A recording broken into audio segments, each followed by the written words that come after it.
Hello, my name's Ajay Riah and you're watching The Defining Moment for Creating the Culture of Conscience. It is an honor for us to welcome today Bishop Riah Abu El-Assal. As the Anglican Bishop of Jerusalem, Bishop Riah is responsible for Anglicans in the Palestinian territories, Israel, Lebanon, Jordan and Syria. From humble beginnings as a Palestinian refugee, he's gone on to become a leading activist in the Middle East peacemaking process. Among his many accomplishments is the establishment of the Bishop Riah School, which was recently voted as the best school in all of Israel. In 2005, he became an ambassador for peace. Bishop Riah, thank you for joining us today on The Defining Moment. Well, today's topic is about the origins of conflict in the Holy Land, which is a vast topic, and I'm very much looking forward to hearing what you have to say. However, before we get into all of that, can you please share with us a defining moment from your life? There is more than one defining moment in the life of any human being. In my case, I would say that the first defining moment was when I crossed the borders from Lebanon to what became Israel illegally in order to return home. My eyes were open to a new reality. Though coming back home, you find yourself as a refugee in your home country. The second defining moment was when the priest in charge of the Anglican church in Jerusalem got married to an English lady and left to England on honeymoon. The war broke out in 1956, the Sinai campaign, and he never returned to take charge of the community. And I still remember going to church one Sunday morning and the door of the church was closed and the call came, who's going to open this door? And I decided to offer my life and my ministry in days and years to come for the work of the church. Those two moments, as it were, did shape my life ever since. I became, as I said, aware of the reality of the situation, the conflict, the uncertainties, but equally aware of a calling that challenged me over the years to follow in the footsteps of Jesus, rather than to continue preaching about peace, start making it. Well, thank you, Bishop Riah, for sharing that defining moment with us. May I ask, before you came to that point of taking up the ministry, how did you, as an Arab, as a Palestinian, get in touch with Christianity? Not all Arabs are Muslims, and not all Muslims are Arabs. In present-day times, there are 16 million Arab Christians still living in the Middle East and North Africa. The number of Muslims in the world who are non-Arabs exceed the number of Arab Muslims. Christianity among Arabs came 700 years before Islam. So as Arab Christians, we trace our origin to the 1st century, in fact to that first Pentecost. As Palestinians, we are part of the Palestinian people, Palestinian nation. We are Arab Palestinians. Again, not all Arab Palestinians are Muslims. Many are Arab Palestinian Christians. Enough to mention that there are today as many as 400,000 Arab Palestinian Christians living in Chile alone. The number of Arab Palestinian Christians in the world today exceed 1 million. It's unfortunate that those who remained in the birthplace of Christianity, in Jerusalem, in Nazareth, in Bethlehem, etc., hardly make up 1.5% of the population of the land of the Holy One, which many people speak of as the Holy Land. So I was born in a Christian home. My parents were Christians. My mom was Catholic, my dad Anglican. My great-grandfather must have been Orthodox, but as I said, we trace our Christian origin to 2,000 years ago. How we became Anglicans, this is a recent development, about 150 years ago. In fact, one of my uncles, the uncle of my dad on his mother's side, may be named second Palestinian saint in modern history. So not all the saints are Italians, not all the saints are English. Some of the saints are also Arab and Palestinian. That's fascinating, Bishop Riah. Can you tell us what is your understanding and also how do you sustain your relationship with God? Well, by being in service to others. We can't see God face to face, not in this life. And therefore, I see God in every human being, irrespective of his ethnic or religious background, irrespective of his color. As long as he is a creature created in the image of Almighty God, I see in him the God.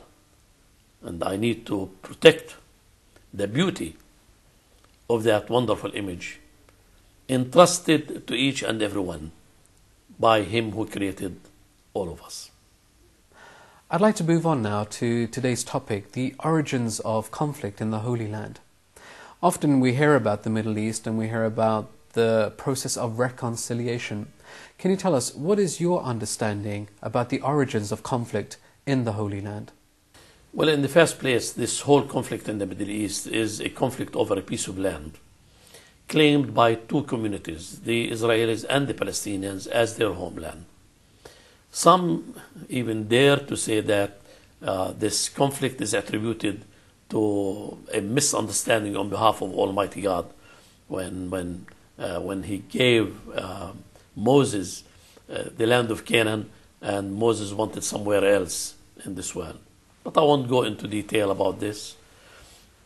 It is a conflict over a piece of land. Some claim it was given to them and they own it by divine right. Others believe that they are equally entitled to have a share in that land, to have it as their homeland. They've been living there. Many of the Arabs who converted to Christianity in the first century and who were living in Jerusalem may have been Jewish by faith. So if the Jews claim the land, those Arab Jews of the first century of Christianity have an equal right. They also inherit the promises. But even beyond Moses, there was Abraham. And the land was given first and foremost to Abraham. And Abraham is the father of the faithful, of the three monotheistic founders or faiths. And so in Abraham we find some form of oneness. If we mean business with fellowship, if we mean business with healing, if we mean business with reconciliation and the like. So there is a political dimension to the conflict. There are political interests for not only for the parties caught in the conflict today, but for parties outside the Middle East who have political and economic interests in oil and the like. And there is certainly the religious dimension, of which I've spoken of, the whole idea of God being viewed as a real estate agent, far be it from him, giving a piece of land to some and denying others an equal share. As you mentioned, the biblical figure of Abraham gives a sense of oneness to the Jews, Christians and Muslims, collectively known as the Abrahamic faiths. Nevertheless, do you feel we're looking down the wrong road if we are to consider this religious dimension to conflict in the Holy Land?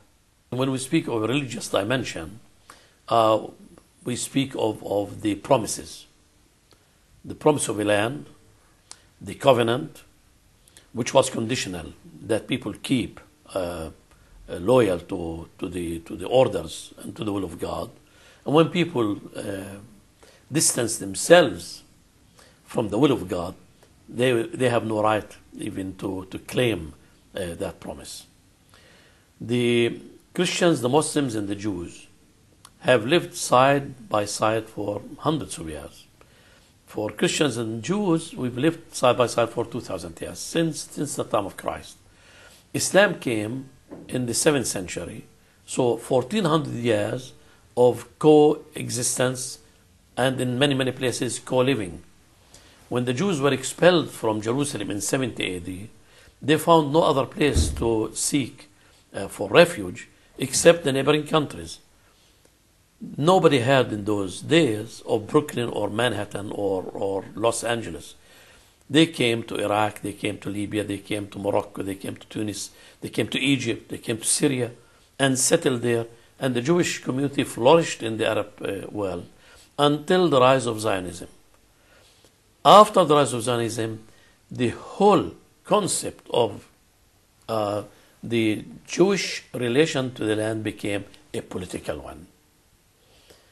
Until then, Jews wanted to come back to the so-called the Promised Land. And that's why they kept saying next year in Jerusalem. But there were people living in the land. And there came a time, about 200 years ago, when some Christians started speaking of eschatology, the end of times. And that the end of times will be preceded by the return of the Jews to the so-called Holy Land. Some even dared to speak of the land as being without people. Why not give it to a people without a land? And so the political dimension became the key part in it. Balfour in 1917, and then in 1923, the Balfour Declaration, committing himself to the Jewish community that they will have a home in Palestine. Certainly, he was careful that this home will not be at the expense of the inhabitants of the land, who were the Palestinians. But what happened in 1948, and before 48, 1947, the United Nations Commission that resolved the partitioning of Palestine into two pieces, one for Palestinians and one for Israelis. The Palestinians rejected the whole idea of partitioning the land. They resorted even to the wisdom of a Jew, King Solomon. And King Solomon is famous with the story of the two women who claimed the same baby. The real mother, when Solomon said, I will cut the baby into two, you have one part and she will have one part, said, please keep him alive. The other lady said, cut him into two. And Solomon was fair in his judgment. He said, give the child to the real mother. In the partition plan of 1947, I don't think the United Nations Commission was fair. They went ahead, they partitioned the land. There was some form of war, skirmishes here and there. Those who came from Europe as a result of the persecution of the Jewish community, again in Europe and not in the Middle East, came equipped with education and know-how. They were better trained in combat. And the farmers and some of the Arab soldiers were defeated. Israel occupied more than its share, given it by the United Nations, the 181 resolution. And ever since, we ended up having one conflict after another, one war after another. It's war after war after war. And now both parties realize, and if they do not realize, they need to realize that this conflict can never be resolved by military force. They need to sit down and negotiate a peaceful settlement whereby the United Nations resolutions be implemented in order to guarantee both parties their national rights in their national home. Only then there is hope for peace, and there is hope for justice, and there is hope for a lasting settlement whereby the Jews and the Arabs, the Israelis and the Palestinians will become a blessing rather than continue to be a cause of worry for many in the world.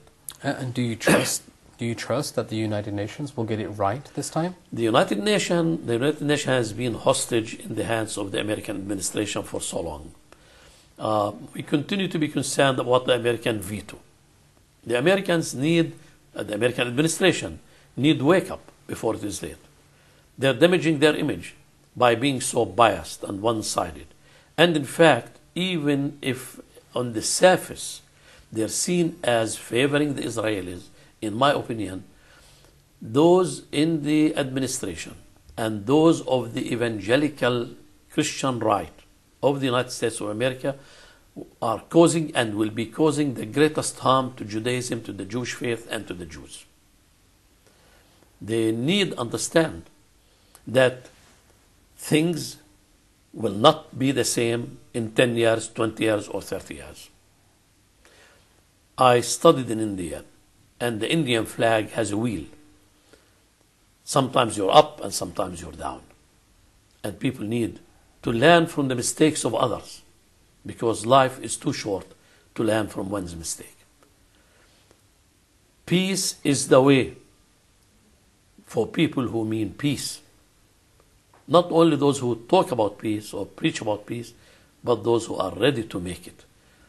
It is far less expensive than going to war. And there is so much in common between the Arabs and the Jews. Both are Semites. There is so much in common between the Palestinians and the Israelis. Both are hardworking. Both are prepared to die for a cause.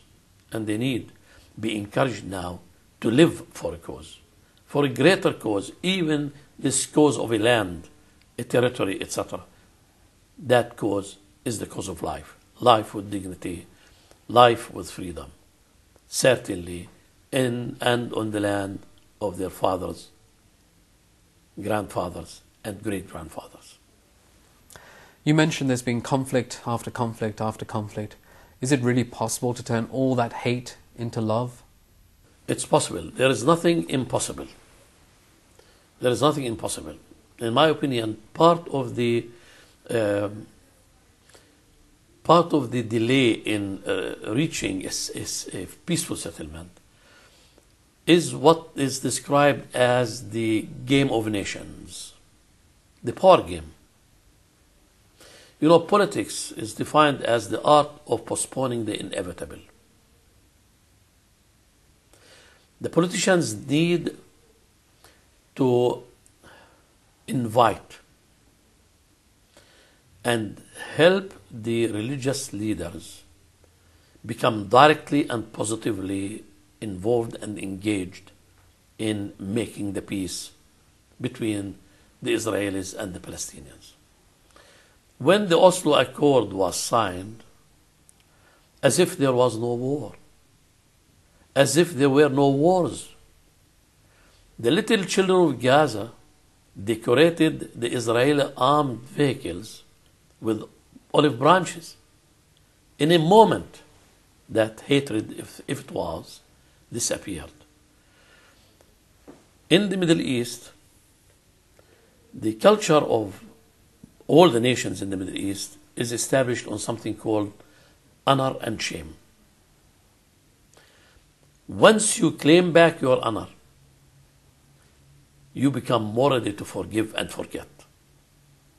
As long as you're not able to claim that honor, you continue to feel the shame that causes people to continue to be in that situation of not wanting to shake hands, of not wanting to reconcile, of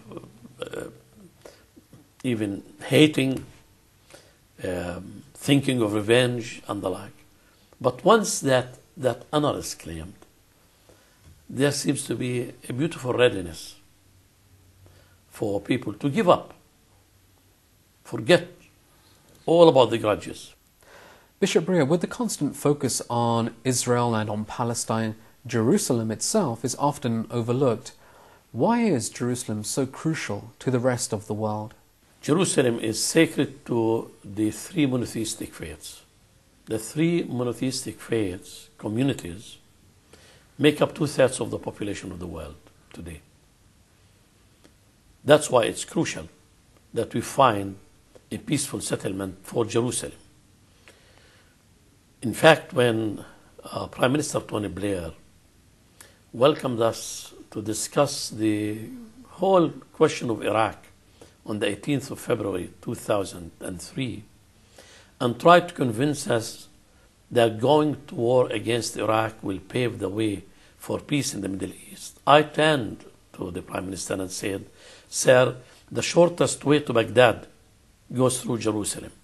Once peace comes to Jerusalem, peace will come to the whole world." Now, Jerusalem for the Christians, in Islamic terminology, it's the only Qibla. They turn their faces to Jerusalem when they pray. I understand that the church in the world managed to bring Rome to the front and Canterbury, but Jerusalem continued to be the place where humanity witnessed the wonderful acts of God in Jesus Christ, in his birth, in his suffering, in his death and crucifixion, and in his resurrection and the commissioning of the church. For the Jews, Jerusalem is also sacred. For the Muslims, it has been the first Qibla. Then Mecca became the more important than Jerusalem. So Jerusalem means a lot to as many as 4 billion people in the world. That's why we need to find a way whereby Jerusalem will be shared, governed by non-political parties, by people whose mind is on building up bridges, building up peace, and seeing to it that there be healing and reconciliation. Once the issue of Jerusalem, and Jerusalem stands also for the whole of Palestine, once the issue of Palestine is resolved, the Arab countries will have no right. No one will justify any hostility against Israel.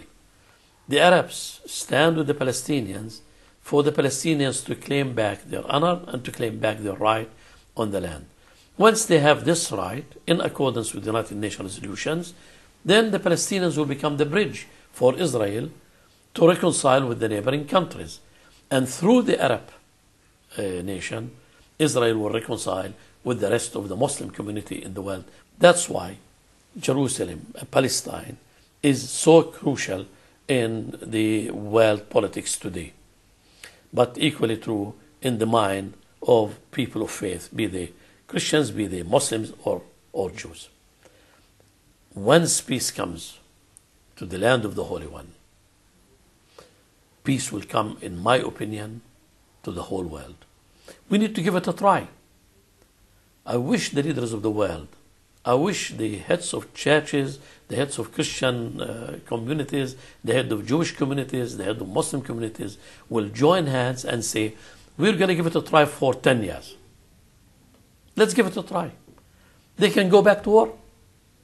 After all, they've been going back to war almost every few years.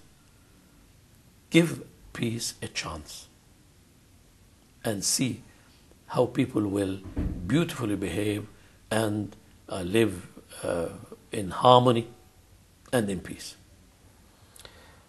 Bishop, as the Bishop of Jerusalem, you've been a pioneer on that road to peace. What has been your proudest achievement to date? Well, in the first place, I think I was party in initiating a dialogue between the Palestinians and the Israelis. In 1985, I was on a mission, a secret mission, to Tunis, where the PLO, the Palestine Liberation Organization, had its headquarters. We were 3 Jews and 3 Arabs. I was the only Christian among them. And we met with the late Arafat. And when my turn came to speak at his invitation, he said, "What's on your mind?" I said, "I would love to see dialogue and music." He said, "What do you mean?" I said, "I would like to invite 5 Israeli musicians to meet with 5 Palestinian musicians somewhere in Vienna. Perhaps they will come out with an anthem for peace." In 85, he thought I'm too much of a visionary. I went back in 86, and I managed to get the green light from him. He said, "Go ahead, I will sponsor my part." I came back to Israel believing I brought good news. Dialogue and music. We're not talking about dialogue among politicians, complicating the already complicated question.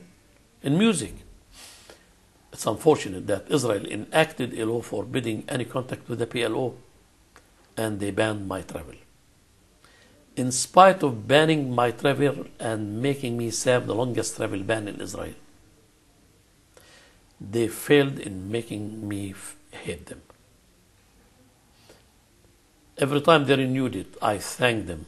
I said, "Perhaps you cannot continue to live in this country without me. That's why you keep me in the country." And I would bring the thanks of my wife and my children, who certainly wanted me to continue to be in the country rather than continue to travel the world sharing the story of peace, of justice and reconciliation. There are other areas where, by the grace of God, we have done well in preserving the little Christian community in the land of the Holy One by guaranteeing support from many friends in different parts of our globe, whose wonderful trust in the ministry that I have served caused me to add to what has already been handed to us by our predecessors, and certainly also by staying on the land when many packed and left. My family, my children, my wife, myself, we continue to live in our homeland in spite of the pain, in spite of the suffering from different corners and different communities, those who are close to us and those who are not too close to us. Our motto: we are here to stay, let what may come. Finally, Bishop Riah, I'm going to put you on the spot. Do you really think we will see peace in your lifetime? It depends how long Almighty God wants me to be here. If we are talking about tomorrow, I don't think so. If God continues to use me for a few more years, I tend to believe that we may see peace. Yes. Because I always believe that the darkest moments in any night of any nation, in any night of any human being, are those moments that precede the dawn. And we have almost reached the darkest of moments in the history of the Middle East. That's why I believe we are closer than when we first met. Well, thank you very much, Bishop Riah, for sharing your wisdom with us today. Thank you very much indeed. Thank you. Well, you've been watching The Defining Moment for creating the culture of conscience. If you'd like to find out more, you can look us up on the web at www.definingmoment.eu. Thank you for watching, and we wish you all the best.